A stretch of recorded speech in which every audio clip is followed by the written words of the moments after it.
So next we'll be hearing from Craig Cornelius, who is Senior Software Engineer, International Engineering Google from the US, who's talking about Unicode. The good news is that almost every written language already can be used on the internet, on almost every device in the world. Next slide, please. Oh, I'm sorry, I should know technology.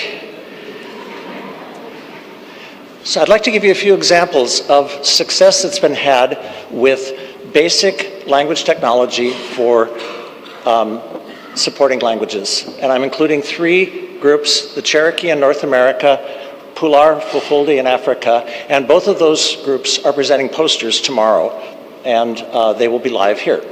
The third example is Chakma. Our Chakma friend could not attend, but he sent a video, which I'm hoping we'll be able to play. Can you help me play that?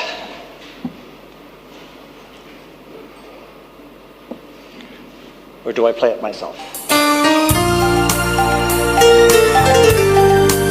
We might need to switch screens. Juju Bekonora. I am Deputy Chakma. I would like to talk to you about. I should know how to do this better.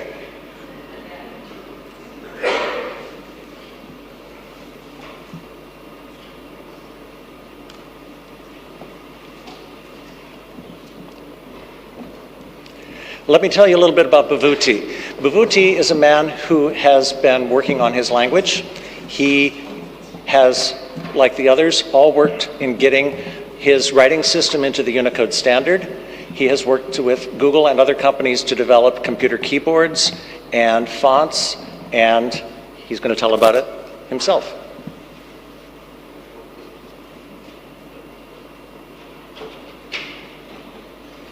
My language Chakma and how to advance to become digital, revive from being endangered, connected with social media, messaging platform and YouTube. Since I was born, I have found that my language has been very neglected. It is used only in speech. If the language is lost, then we will disappear one day. This language needs to be protected. To protect my language, I made it digital, starting with creating a font. The font name is Uni. Now works well in modern technology on computer, internet and smartphone. Then I had to create a Chakma keyboard layout. It was upgraded with the help of the Keyman team. This keyboard name is Easy Chakma keyboard, and it supports iPhone and iPad, Linux, macOS, Android, Windows, mobile webs. In May 2018, Facebook added our Chakma language. Google Keyboard apps added my keyboard layout on Android in September 2019. We added a virtual keyboard, Chakma converter, and some resources for Chakma language. I have published my activities in a book. Now it is time to change our attitude and understand that technology is helping us sustain indigenous language. First, the people of the indigenous communities must come forward voluntarily to open their language to technology, as I am currently doing. I strongly urge all indigenous people to digitalize their language so young people can learn it too. Thanks to everyone. Bekonore Juju Apatrutru. Great, thank you.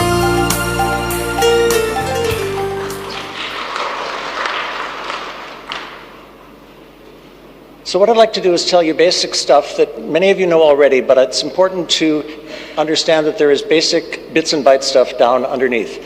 In any computer system, in any computer system, any text is important to understand that it's in digital form, in codes. That is put through a software system which is called renderer, which uses fonts to display image data. And those images are individual characters in most cases. And that's always using a font. The font is simply a table of codes that are indexed into a set of shapes. So the three essentials for getting a language online, and text underlies all the technologies we've been talking about today, are a standard for encoding the characters, fonts that actually define the shapes of the characters that are displayed, and ways that people can actually enter these characters in the first place. And there are many different ways of doing that.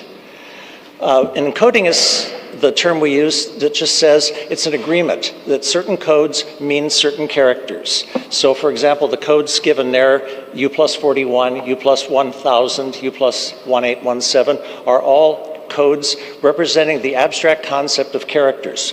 But it is important to note that these do not specify the exact shape of the character, and that many fonts can be implemented to show exactly the form of the character that one wants.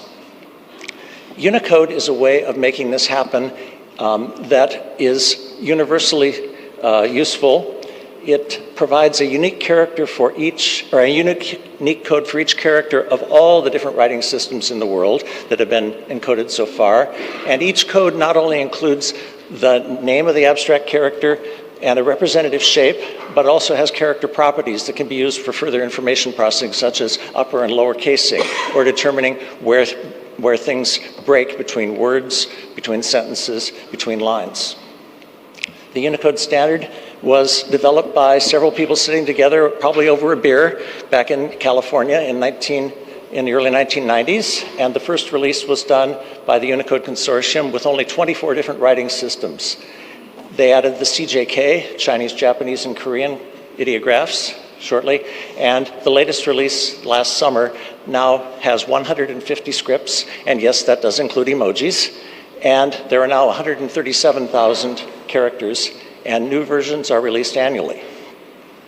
Unicode is important. Why? Well, because it's a default on almost every computer system in the world these days. It took a while, but it's also important to note that it's stable. It doesn't change. And because each character in each of the languages has a unique code, multilingual documents can be created without having to shift between fonts, between coding systems.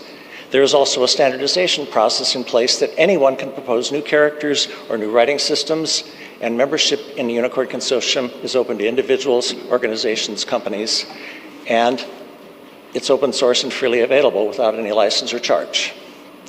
There is also a set of software called International Components for Unicode, which is a set of libraries that support text processing and all the various things computers do for you. If you ever wonder why your web page knows where to break and go to the next line, and when you change the width of the page, it automatically changes the line spacing properly, that is one of the functions of the ICU library that's built into every cell phone in the world. ICU also in English means, or in American English means the intensive care unit. And if you don't use the ICU library, you will wish you were in the ICU. It's publicly available for free use and has many contributors. Unicode in practice has risen in importance on the internet. It's not the only encoding system out there, but as you can see with the blue line on the graph, the implementation of Unicode has become the majority of the web content out there, and it's the default on almost every new device these days. Most living writing systems are already in Unicode, and many writing systems that are no longer used actively are there for scholarly use. Indigenous languages, you may use Unicode now. Almost every language is able to represent its characters in this, but it requires humans to recruit community champions to help people learn how to use this. And then choosing a writing system, we encourage people to use writing systems that are already in there or work in a standardization process. There are Unicode fonts that are published by Google and many other sources, and people build their own Unicode fonts as shown by Bhavuti's video there. And input methods can be built by yourself, and many companies build them, as my friend Dan told this morning about Gboard. And then the most important thing is once these keyboards, fonts, and Unicode implementations are available, people can use this to create text and documents and other things that people can then use more advanced tools such as search and other things to find their content online. Thank you in many languages.